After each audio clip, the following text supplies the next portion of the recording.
किसान यूनियन के महासचिव भी अभी अभी बनाए ही भाई को।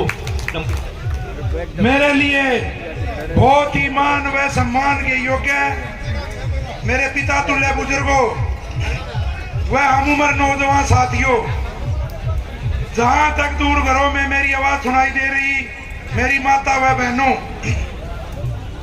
हमारे कृषि प्रधान देश का उज्जवल भविष्य मेरे प्यारे बच्चों और धरने पर विराजमान सभी खापों के मुखिया व मेरी माता बहनों और वीर हरवीर की गुड़िया को मैं हाथ जोड़कर सिर झुकाकर भाई नमन करता हूं।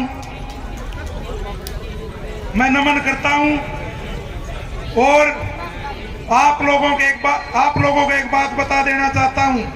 रहबरे आजम दीन बंधु सर छोटूराम कहा करते थे, ऐ भोले किसान मेरी दो बात ले मान, एक बोलना ले सीख दूसरा दुश्मन ले पहचान। भाइयों, हमने बोलना भी सीख लिया है और दुश्मन भी पहचान लिया है। बोलना तो हमने यूं सीख लिया कि हमारी आवाज आज पूरे वर्ल्ड में बुलंद है। आप लोगों के माध्यम से पूरे वर्ल्ड में हमारी आवाज बुलंद है, तो हमने बोलना सीख लिया। इसका सर्टिफिकेट हमारे को मिल गया। जो बोरिस जॉनसन प्रधानमंत्री इंग्लैंड के, ब्रिटिश सरकार के, उन्होंने इंडिया का दौरा रद्द कर दिया और वो मैंने आपको पहले भी जानकारी, सबसे पहले मैंने आपको जानकारी दी थी। और वहां पे घंटों मीटिंगें चली, वाद विवाद हुआ, अफसरों ने कहा, फिर निष्कर्ष निकला। प्रधानमंत्री ने पूछा कौन लोग हैं जो इतना पंगा हो रहा, तो उनको बताया गया ये वही दीन बंधु रहबरे सर छोटूराम की धरती से हैं, ये वही भगत सिंह की धरती से हैं, ये वही लोग हैं, वही किसान लोग हैं जिन्होंने हमारे को वहां से खदेड़ने का काम किया था। और मोदी जी ने बहुत जबरदस्ती करी और कहा मेरे पास दुनिया की सबसे ताकतवर फौज है।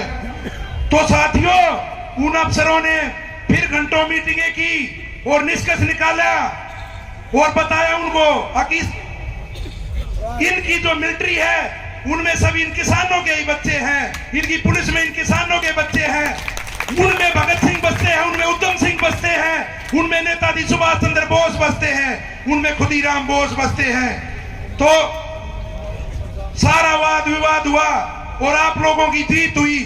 और ये ब्रिटिश ही सरकार है सामने हमारे, वही युद्ध हमारे सामने फिर हो गया, सामने खड़ा महाराजा रणजीत और सर छोटूराम बन के सबने लड़ना है। और वो चीज आज हमारे सामने है। सिख भाई और हम महाराजा रणजीत और सर छोटूराम बन के आप लोगों ने सबने छोटूराम बन के लड़ना है। ये लड़ाई सबकी है। और सर छोटूराम की एक बात मैं आपको बताना चाहता हूं। सर छोटूराम ने 1907 में, उस टाइम पे वो वकील थे, तो ये काले कानून उस टाइम पे भी आए थे। तो चौधरी साहब ने कहा था खड़ी फसलों में आग लगा दो, एक दाना मत दो, नहीं देंगे। तो उस टाइम पे काले कानून उस टाइम पे भी रद्द हुए थे। फिर दोस्तों, आपको एक बात के माध्यम से बताना चाहता हूं, 1942 का दौर आया और चौधरी साहब ने अंग्रेजी हुकूमत से कहा कि हमारी फसल के भाव बढ़ाओ। दोस्तों, अंग्रेजी हुकूमत ने तुरंत मना कर दिया और चौधरी साहब ने आओ देखा ना ताओ देखा और दिल्ली लॉर्ड वेवल से मिलने चले गए। चौधरी साहब ने कहा, वेवल जी, लॉर्ड साहब हमारी फसलों के दाम बढ़ाओ। तो लॉर्ड वेवल ने चौधरी साहब का नाम इज्जत से लिया और दाम बढ़ाने की, चौधरी साहब ने 10 रुपए मन के दाम बढ़ाने की बात करी थी। तो लॉर्ड वेवल ने कहा, चौधरी 54-58 की बात कर। तो चौधरी साहब ने वहीं से गुस्से में लाल पीले होके कहा, वही जो चौधरी साहब ने कहा था शेर का रूप धारण कर लो। तो चौधरी साहब ने कहा,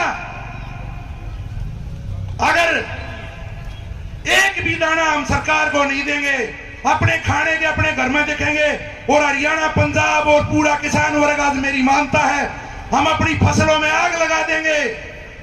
तो लॉर्ड वेवल के पैर चौड़े हो गए।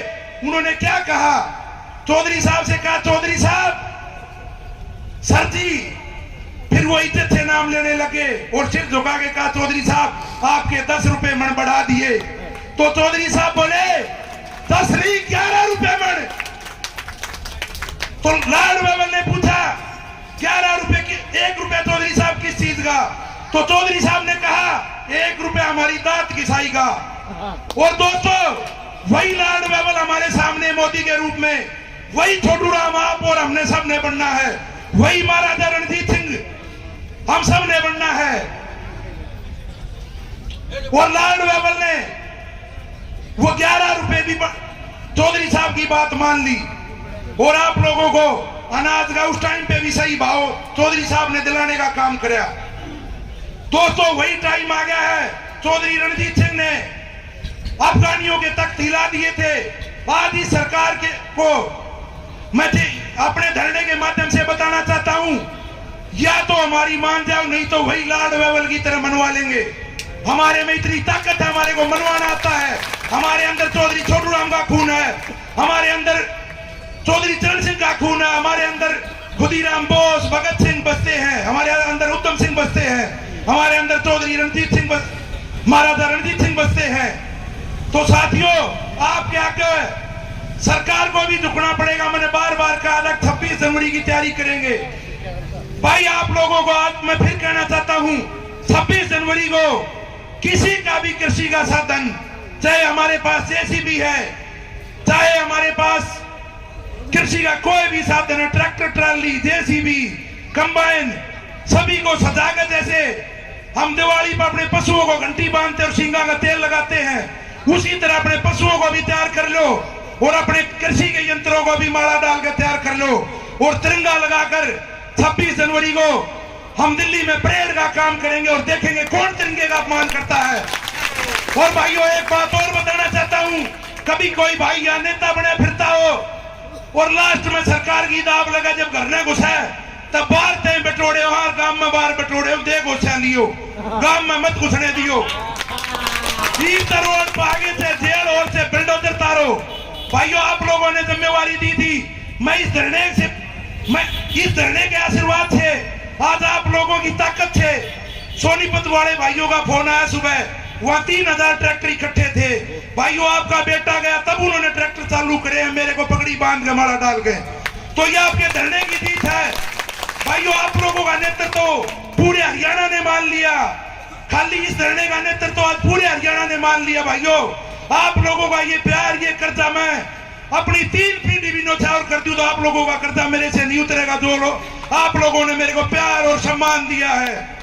भाइयों आप लोगों के बीच में वचन देता हूं, चाहे कहीं भी चला जाऊं, नहीं बिकूंगा, नहीं झुकूंगा और भाइयों के लिए आधी रात को तैयार रहूंगा।